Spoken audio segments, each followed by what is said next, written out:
sama-sama menyembah Tuhan. Mari kita satukan hati. Kita sama-sama menaikkan penyembahan kita kepada Tuhan.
Sama-sama naikkan lagu ini, sungguh besar setiamu Tuhan.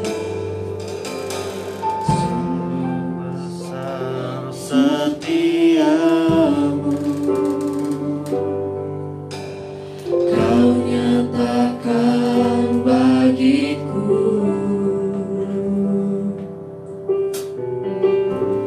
Kau Bapa yang selalu mengerti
dengan cerah yang telah Kau berikan Tuhan. Amin.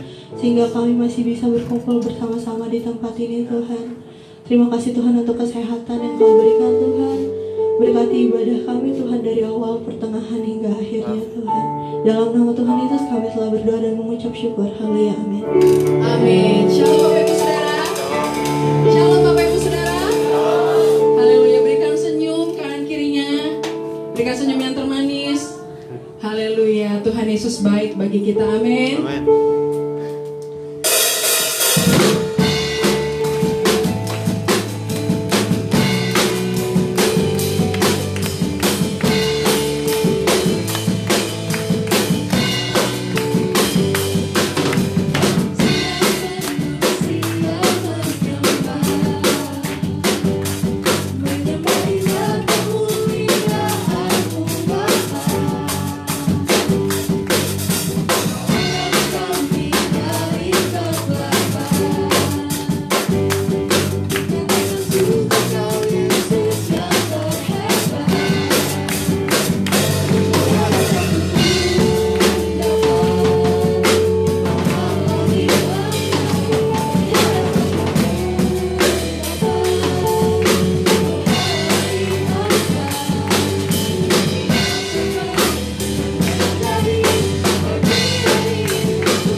kembali duduk.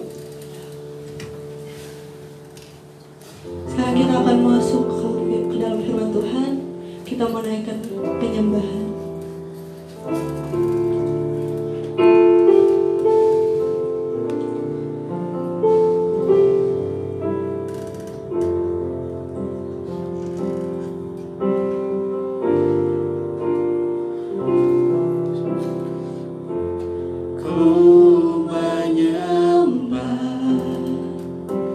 Dalam kudus hadiratmu,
yakin Kau nyata di sini, kemenangan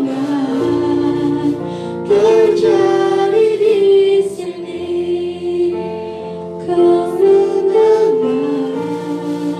terjadi di sini, kesembuhan terjadi di sini. Kami udah ngambil untuk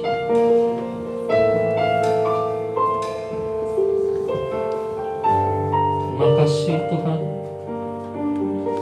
kami bersyukur kepadamu.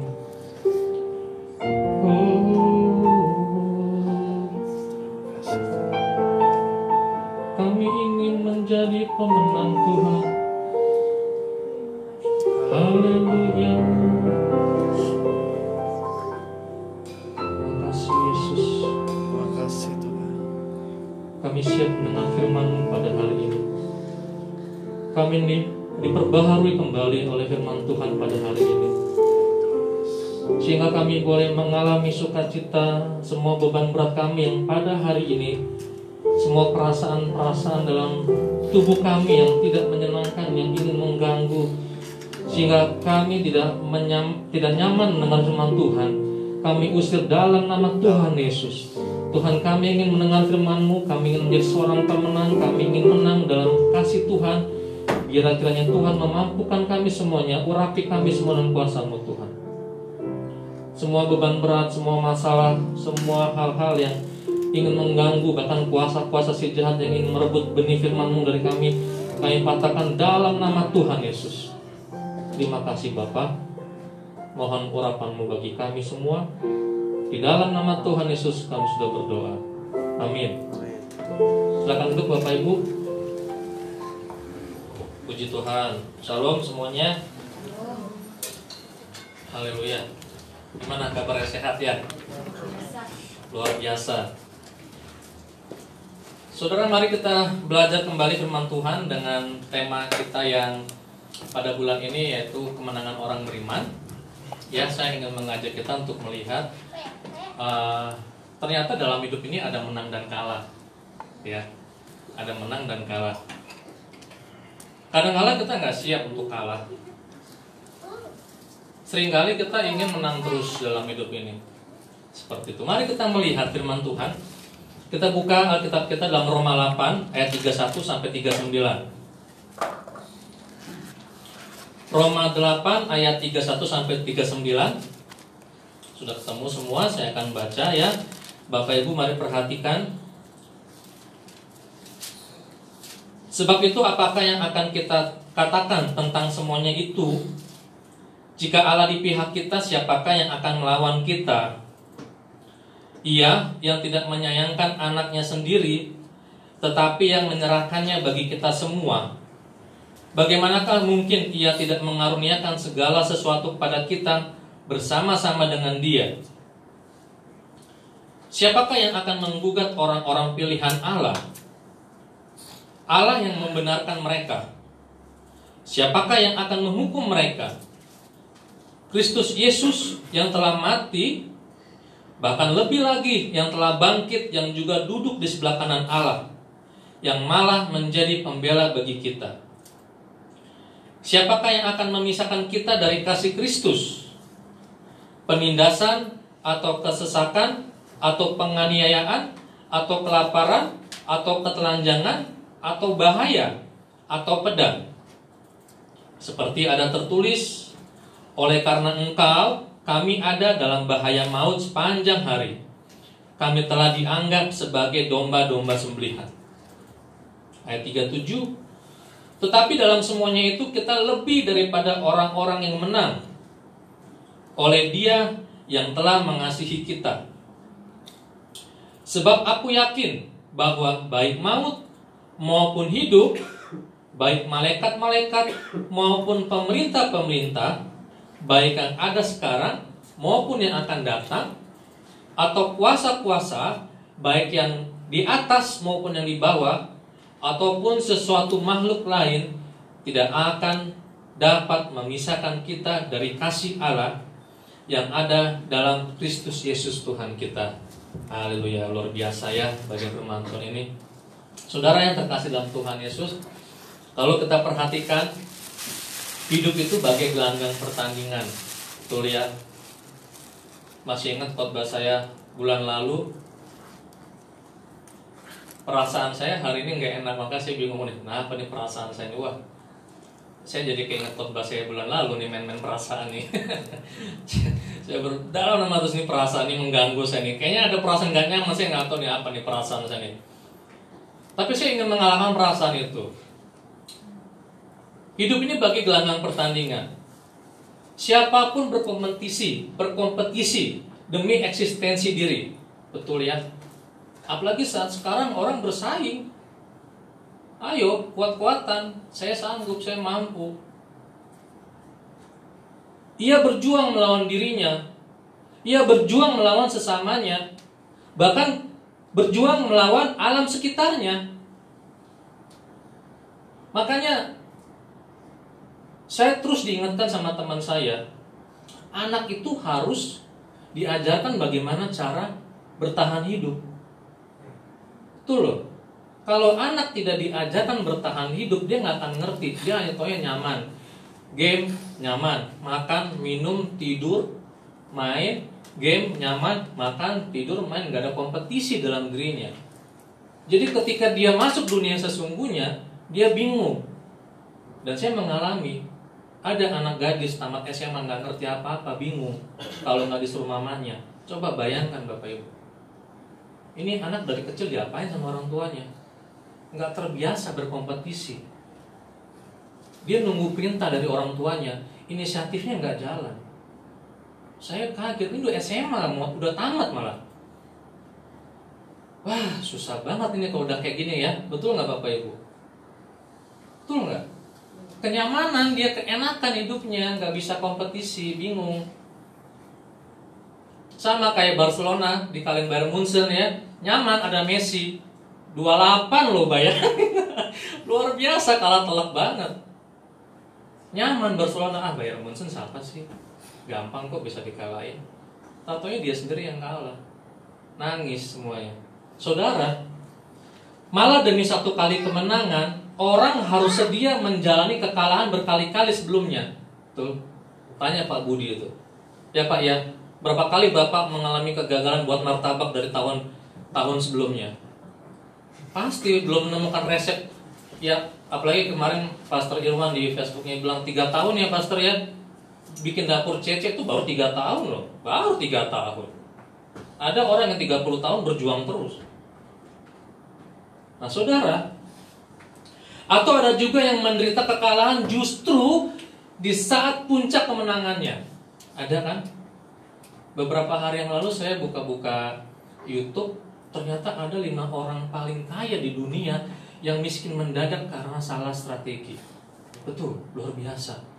Hartanya nggak cuma main miliaran atau puluhan miliar atau ratusan miliar, udah sampai angka triliunan saudara.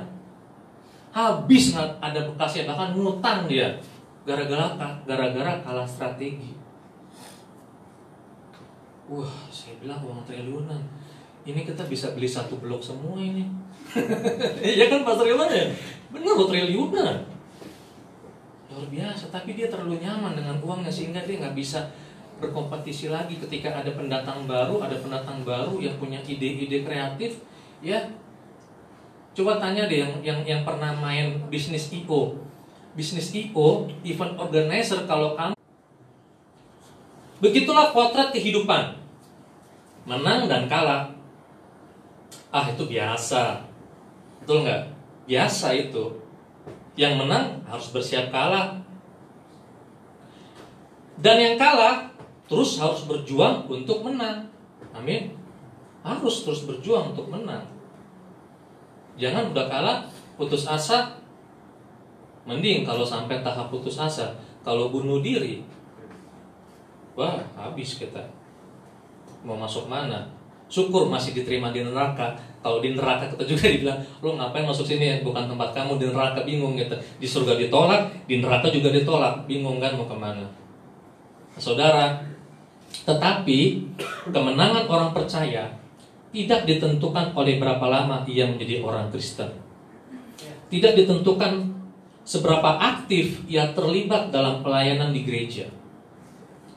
Tapi kemenangan sepenuhnya ditentukan oleh faktor iman. Oleh faktor iman.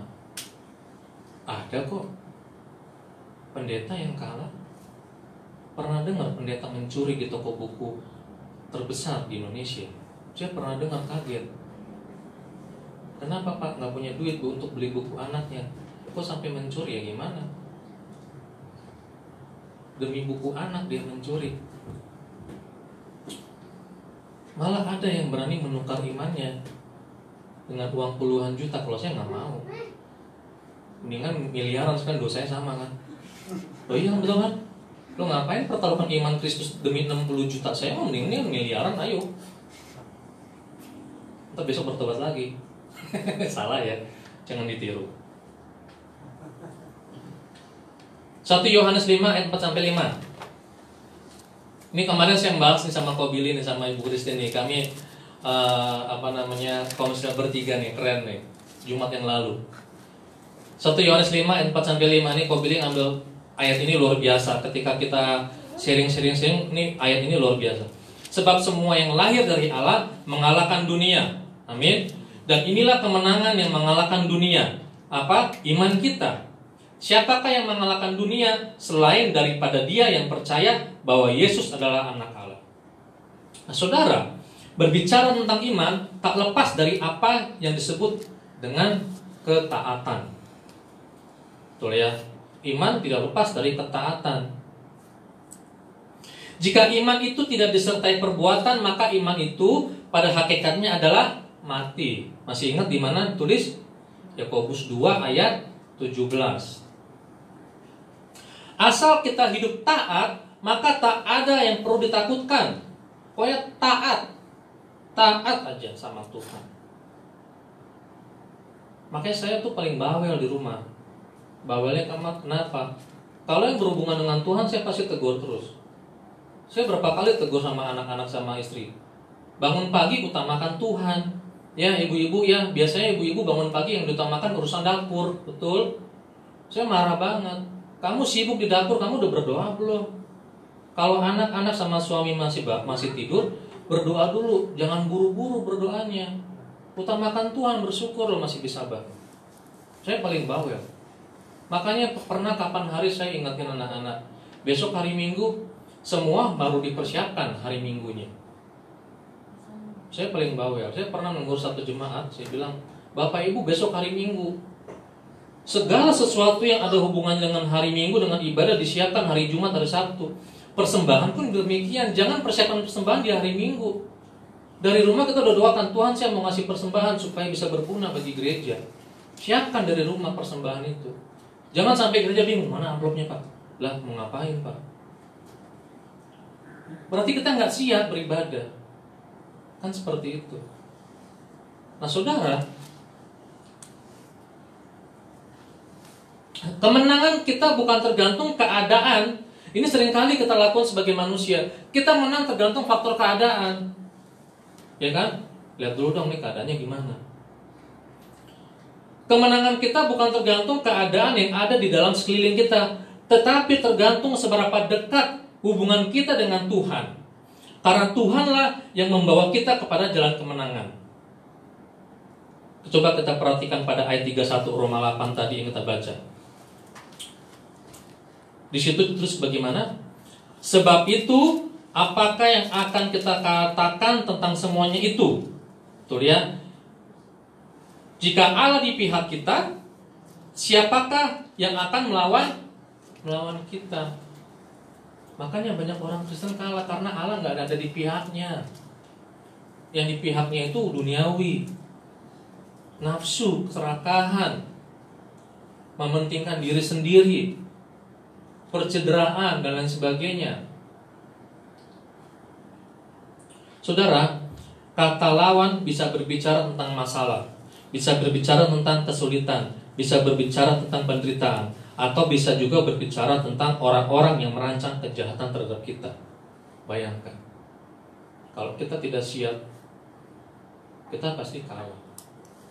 Saya bawel banget sama anak-anak saya, kreatif, kembangkan kreativitas, cari talenta kamu di mana. Ini Daryl nih, anak saya nomor 1, Daryl udah kelas 3 loh, nggak terasa. Tahun depan udah masuk SMA. Saya bilang, Daryl kamu udah mau masuk SMA cuma 3 tahun, singkat banget. Jadi mulai sekarang kamu tentukan, kamu suka apa, kamu mau kemana, tentukan. 3 tahun itu singkat. Kenapa saya bilang singkat lah? Kayaknya kemarin dia baru tamat SD, sekarang udah SMP, udah naik kelas 3, udah mau SMA. Singkat banget.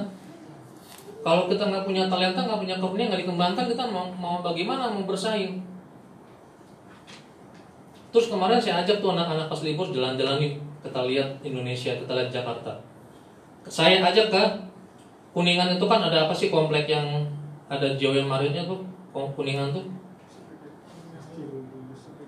Ya SCBD ya. Itu kan saya bilang sama anak-anak muda yang bekerja di sini gajinya gede-gede. Paling kecil 5 juta, 6 juta. Tapi otaknya jalan. Orang kantor sini nggak melihat lagi wajah ganteng, cakep, tapi dilihat otak dan karakter. Masa sih? Iya. Ini karena sepi aja. Kalau jam sibuk, tanya deh Ibu Shirley ya, yang biasa nge-grab ke situ ya. Mana sih Ibu Shirley? Bener ya Bu ya? Anak-anak muda keren-keren, gaul-gaul. Wes luar biasa.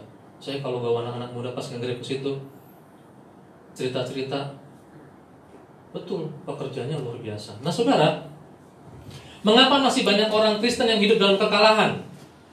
Mengapa masih banyak orang Kristen yang hidup dalam kekalahan? Karena mereka tidak memahami benar siapa dirinya di dalam Tuhan. Dia nggak memahami siapa sih saya dalam Tuhan. Dia hanya tahu ya saya dilahirkan, saya bertuhan.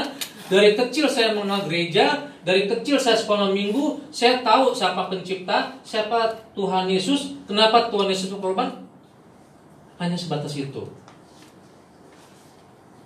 Ini juga terjadi karena mereka tidak memiliki persekutuan yang karib dengan Tuhan. Roma 8 ayat 33 tadi, ya. Siapakah yang akan menggugat orang-orang pilihan Allah? Allah yang membenarkan mereka. Siapakah yang akan menghukum mereka? Gak akan ada yang menggugat. Tapi kalau kita gak berpihak sama Allah, Allah juga gak mau. Gak akan mau. Bapak Ibu, artinya apa? Kita ini sangat berharga dan istimewa di mata Tuhan. Makanya Tuhan tegur kita terus. Bersyukur kalau Tuhan masih negur kita. Amin.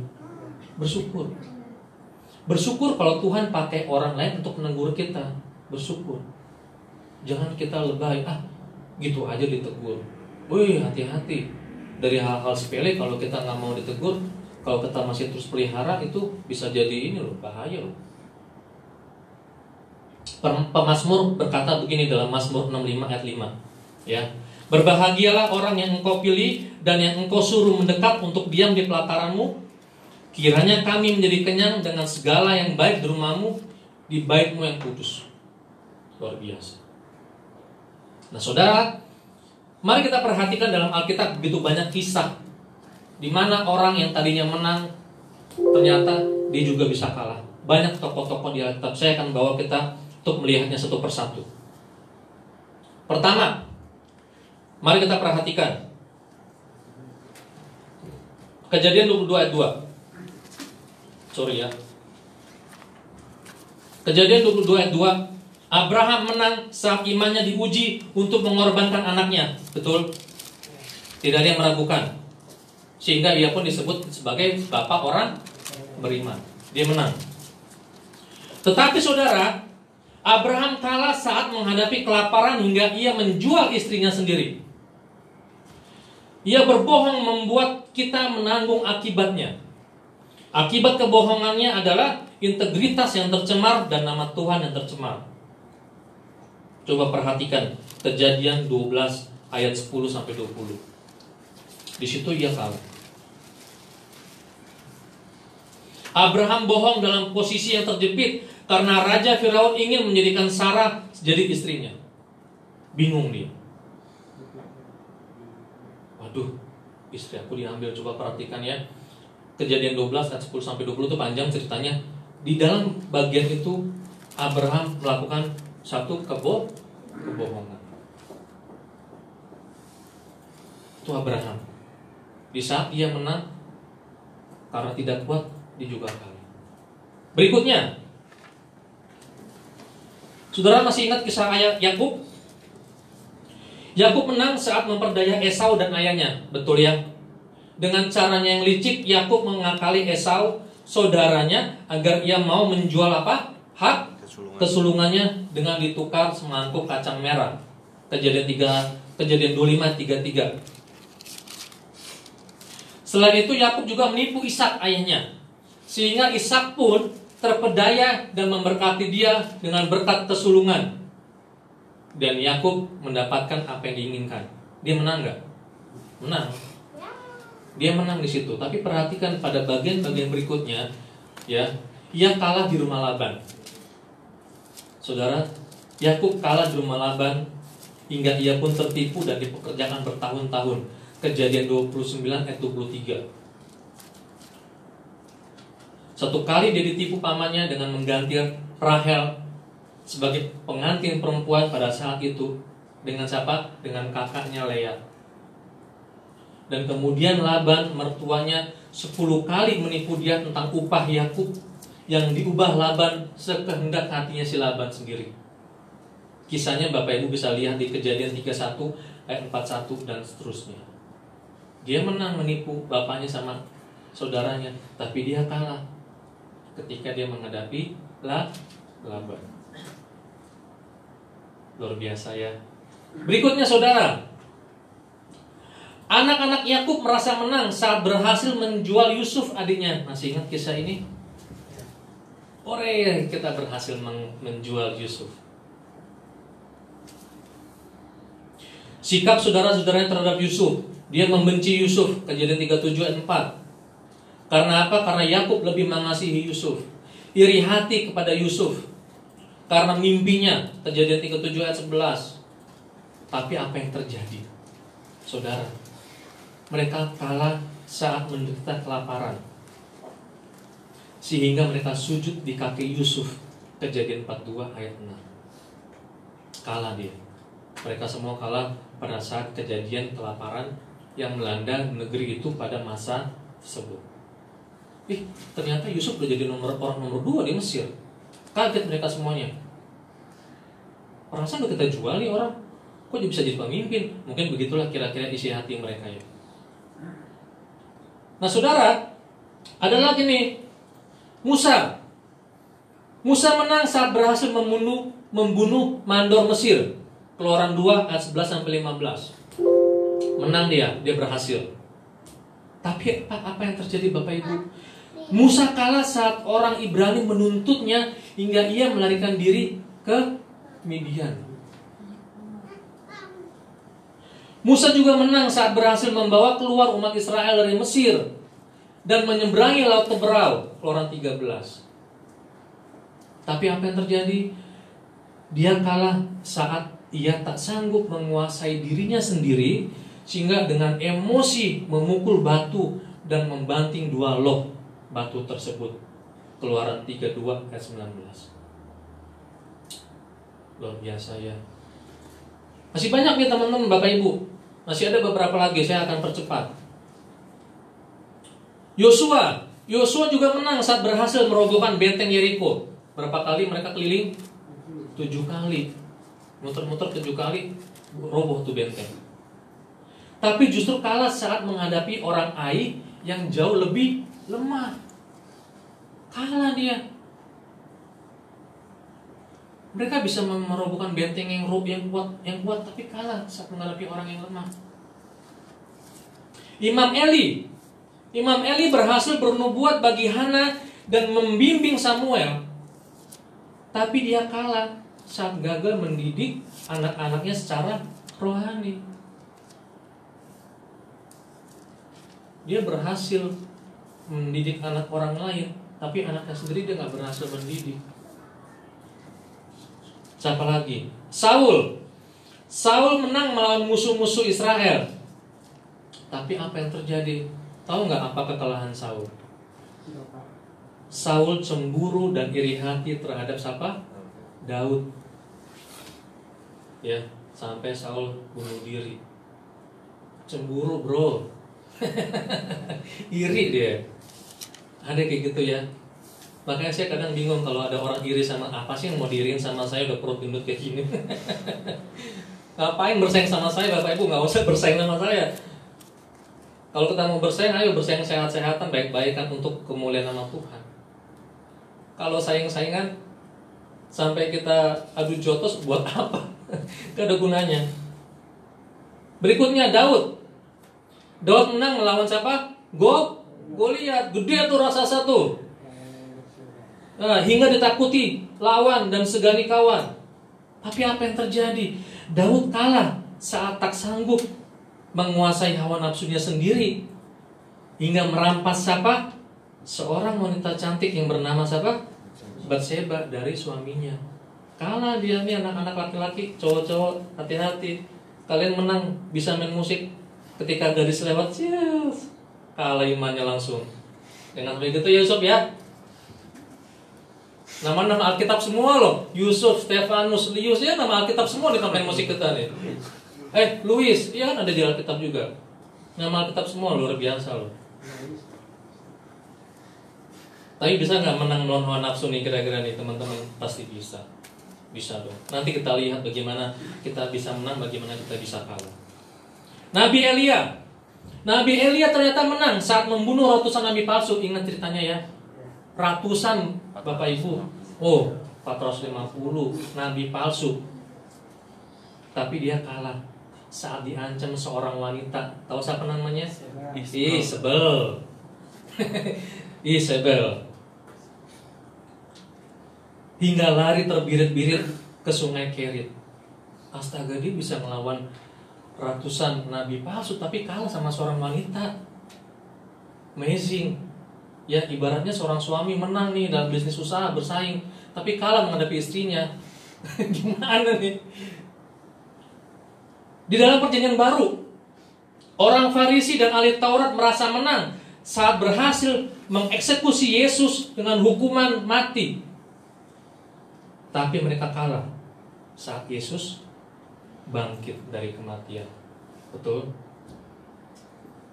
Yudas juga menang saat berhasil menjual Yesus. Tapi dia kalah hingga dia menggantung dirinya sendiri. Ananias dan Safira, ingat ceritanya, ada lagunya bahkan sekolah minggu nih. Dia menang saat berhasil menjual tanahnya, tapi kalah karena dia tidak jujur saat mempersembahkan hasil penjualan tanahnya, sehingga mereka mati mendadak. Alkitab mencatat loh, mati mendadak. Bersama-sama lagi. Nah, saudara yang dikasih dalam Tuhan Yesus, dari semua contoh-contoh tokoh-tokoh di Alkitab yang tadi kita sudah dengar, dapatlah dimengerti. Mereka yang mengalami kemenangan lebih banyak disebabkan oleh karena pertama, mereka yang mengalami kemenangan disebabkan oleh karena pertama, Tuhan menghendaki. Perhatikan ya, Tuhan menghendaki.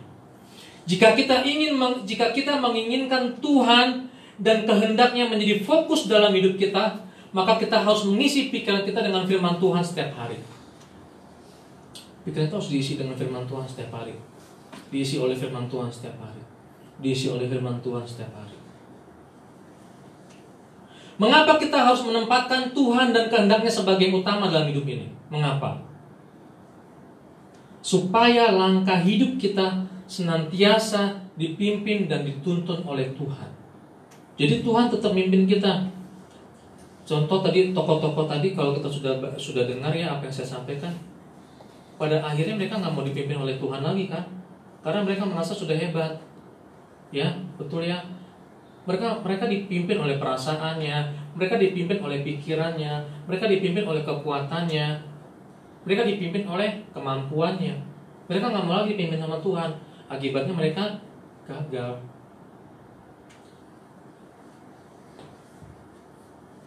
Sebab kalau kita melakukan segala sesuatu menurut kehendak sendiri tanpa melibatkan Tuhan dan tanpa mengikut kehendak Tuhan, cepat atau lambat kita pasti akan jatuh dan tersesat.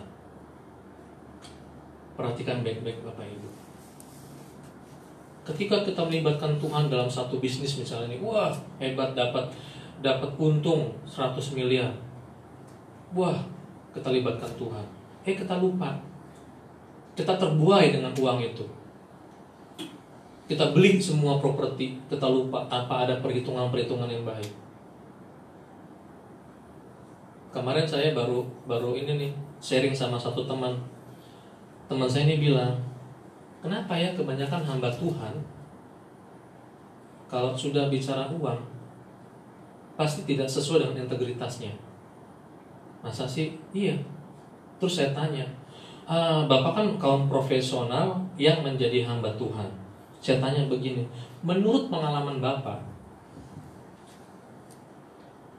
mana lebih berintegritas seseorang yang sudah katakanlah dari pendidikan S1 sampai S3 di teologi, dibentuk oleh Tuhan sehingga dia berhasil dan membuat satu jemaat, lalu tiba-tiba uang masuk semua dan dia berubah, dibanding dengan orang profesional yang dari nol dia merintis satu usaha, ya, dia bangun usahanya, dia berhasil, dia memiliki manajemen yang bagus, kemudian dia menjadi seorang hamba Tuhan. Menurut Bapak mana yang lebih berintegritas? Saya tanya. Menurut pengalaman dia, kebanyakan dia melihat dari kaum profesional menjadi hamba Tuhan lah yang lebih berintegritas. Waduh, kaget saya. Waduh. Bahaya loh Bapak Ibu, bener loh ya. Ini bener kenyataan loh. Ini pengalaman dia yang diperhatikan. Kenapa kok Pak begitu? Iya.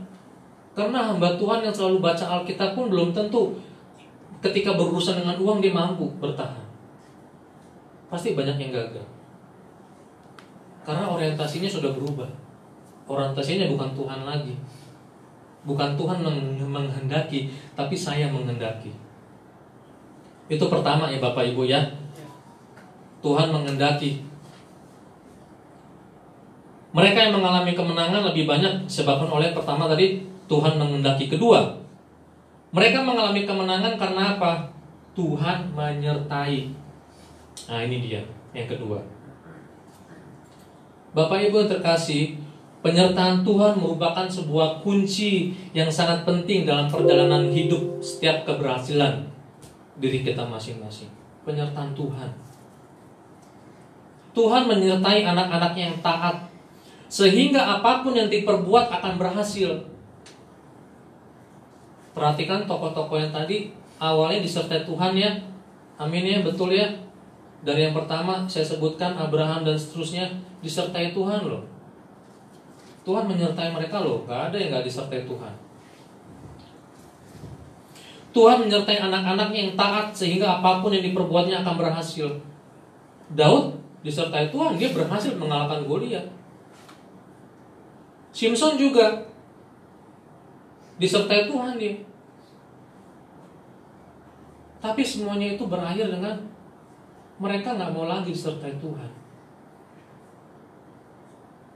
Penyertaan Tuhan merupakan bentuk kasih setia dan kasih sayangnya. Kasih setia Tuhan berbicara tentang pemeliharaan Tuhan dalam hidup kita semua.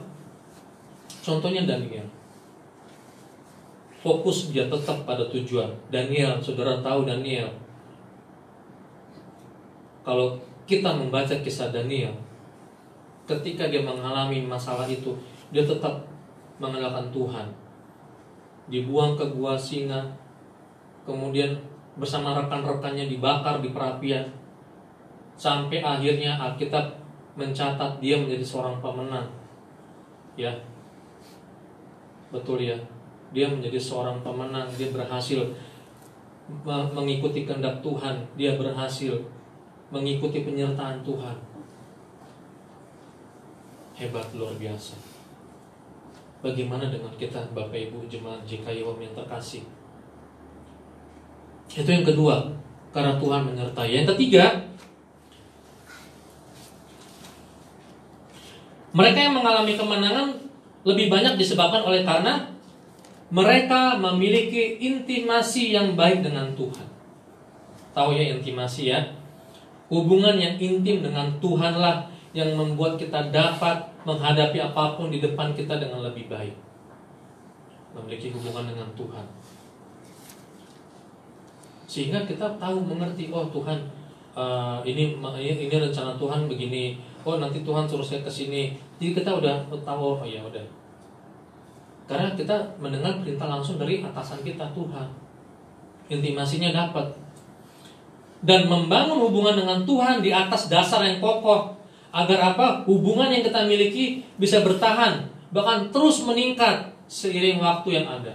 Terus meningkat, terus meningkat. Jadi ketika wabah kayak gini datang nih, karena kita memiliki intimasi yang baik dengan Tuhan, kita nggak takut. Kita nggak bingung. Tapi kita pekat dengan suara Tuhan.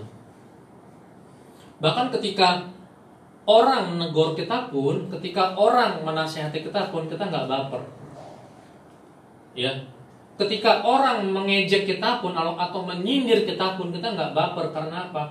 Karena kita percaya kita punya hubungan yang baik dengan Tuhan. Bahkan sindiran-sindiran itu kita jadikan suatu catatan. Oh iya, saya harus koreksi diri ternyata. Iya dong.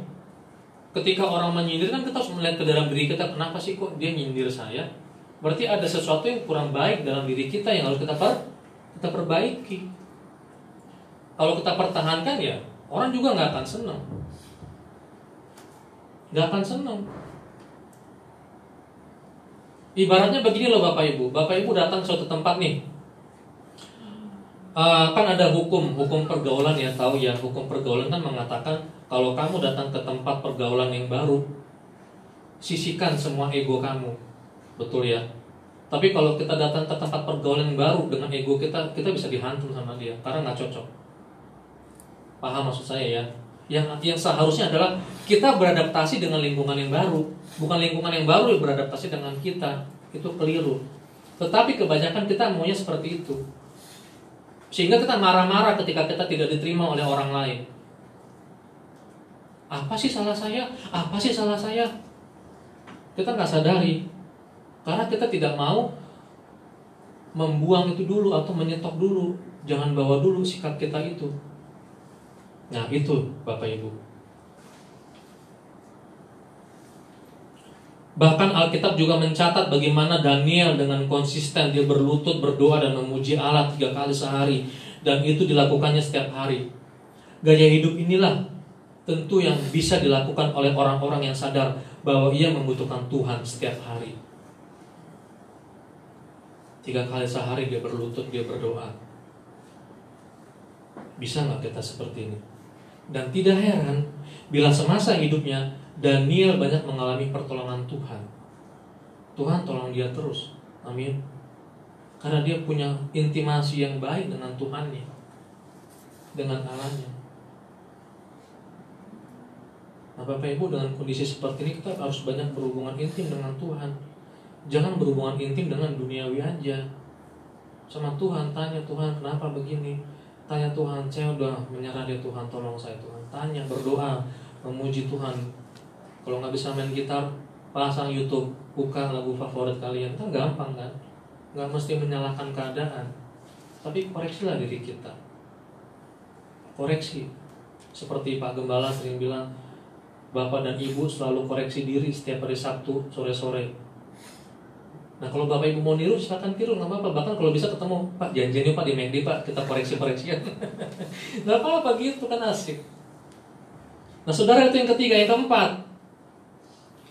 keempat, mereka yang mengalami kemenangan lebih banyak disebabkan oleh karena mereka menaati perintah Tuhan, taat.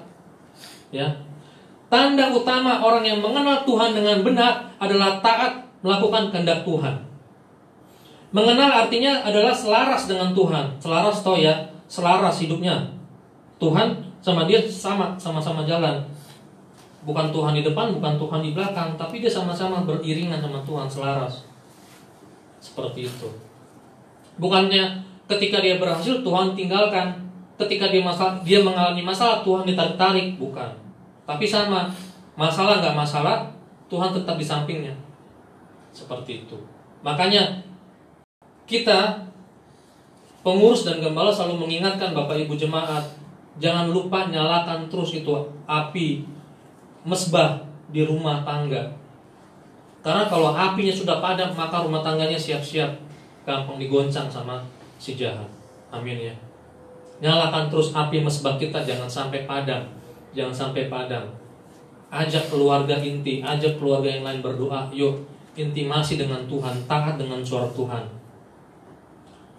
Dan apa yang akan Tuhan sediakan? Tuhan akan menyediakan upah untuk setiap ketaatan mereka. Dan apa yang Tuhan sediakan itu jauh lebih banyak dari yang didoakan dan kita pikirkan. Dan yang terakhir Bapak Ibu, terakhir, mereka yang mengalami kemenangan lebih banyak disebabkan oleh karena mereka berjuang sesuai petunjuk Tuhan. Nah ini nih, luar biasa ya. Berjuang sesuai petunjuk Tuhan. Bapak Ibu, kita memang harus tetap berjuang untuk meneguhkan iman kita kepada Allah. Karena iblis dan setan terus berjalan berkeliling seperti singa muda yang mengaum-ngaum dan menerkam mangsanya. 1 Petrus 5 ayat 8. Di sini juga ada setan loh. Jangan salah. Siap-siap nih lagi nyari nih, keliling nih. Iblis itu lagi nyari, mana nih yang bisa saya goda ya? Aduh, saya mau goda Stefanus deh. Saya mau goda kayaknya ganteng nih ya, godaan. Wah, Stefanus ternyata kebal terhadap godaan. Hidupnya bagus, saya kalah. Dicari lagi mana ya mau saya goda nih ya? Lagi dengar firman Tuhan, siapa nih mau saya goda? Lagi cari, lagi keliling nih iblis nih, disiap-siap menggoda. Ya, kita bisa nggak fokus, kita bisa firman Tuhannya bukan buat saya, buat si dia. Bisa loh, kita bisa bilang gitu. Udahlah, udahlah. Ini mah firman Tuhannya nggak enak. Salah, harusnya saya nggak datang hari ini. Tunggu Pak Irwan yang khotbah aja deh baru saya datang. Bisa loh seperti itu, benar. Ada kayak gitu kan. Ada orang melihat, makanya ketika ada gereja besar mencantumkan nama pengkhotbah, pasti kita pilih, Bapak ini favorit saya, khotbah di mana ya, hari dikejar. Dia bukan kejar firman Tuhannya, tapi lebih mengejar orangnya yang menyampaikan. Saya pernah ditegur sama abang kamar saya. Waktu tingkat 1, dia bilang gini, Farel, kamu kok nggak renungan, nggak dengerin khotbah? Nggak enak bang yang khotbah. Oh gitu, iya. Terus kamu mau denger siapa sampai kamu enak dengernya? Ya yang asik, yang lucu, yang kena. Wah kamu salah. Loh kok salah bang? Iya salah. Setiap firman Tuhan yang ditaburkan oleh siapa saja yang sudah mempersiapkan dirinya dan mempersembahkan hidupnya kepada Tuhan, kamu layak mendengarkannya. Justru kalau kamu pilih-pilih orang yang menyampaikan firman Tuhan, kamu susah bertumbuh. Bahaya. Nah saudara, inilah perjuangan kita orang-orang Kristen. Ada banyak orang Kristen tidak lagi berjuang dalam pertandingan imannya karena mereka merasa tidak, karena apa? Karena merasa tidak kuat lagi menghadapi ujian dan tantangan. Dia udah mau menyerah saja. Mereka menyerah dan berhenti di tengah jalan. Mereka tidak lagi peduli dengan perkara-perkara rohani. Udah malas sama perkara rohani. Aduh, malas saya ke gereja. Kenapa malas ke gereja? Ya udahlah, di rumah aja. Yang menjadi fokus hidupnya adalah perkara-perkara duniawi yang sifatnya hanya sementara. Mereka lupa bahwa ada upah besar yang disediakan oleh Tuhan bagi orang yang setia sampai akhir. Nah, saudara, garis akhir pertandingan iman adalah akhir hidup kita.